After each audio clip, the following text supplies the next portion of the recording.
Kung tutuusin, hindi lang naman kaming mga kontraktor ang nakikinabang dito. Marami din sa inyo, mga politiko, ang nagpapataba ng bulsa sa pangungurakot. Ang totoo, may hati-hati yan mula sa pinakamataas hanggang sa mga nasa gilid lang ng sistema. Huwag nyo kaming gawing panakipbutas kasi kung babalikan ang lahat ng transaksyon, makikita ninyong mas malaki pa ang napupunta sa inyo kaysa sa amin. Lahat tayo alam ang laro, pero pag nahuhuli, kami lang ang tinuturo at pinarurusahan.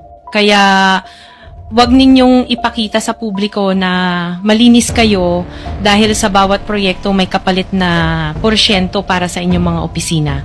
Ang sistema mismo ang nagtutulak sa amin na sumunod kung hindi kami papayag, wala kaming makukuhang proyekto. Pero sa likod niyan, kayo rin ang pinakaunang nagdidikta kung magkano ang dapat itabi para sa inyo. Kaya kung talagang seryoso kayong mag-imbestiga, wag lang kaming kontraktor ang sisihin. Tingnan ninyo rin ang mga pangalan na nakaupo ngayon sa mga komite, sa mga ahensya, at lalo na sa mismong mga nagpapalakad ng gobyerno.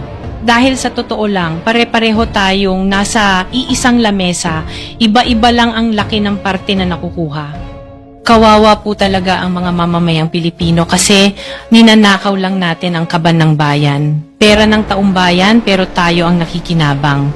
Hindi ba tayo nahiya? Ang mga mahihirap mas lalong naghihirap. Kaya tama na ang pangungurakot natin.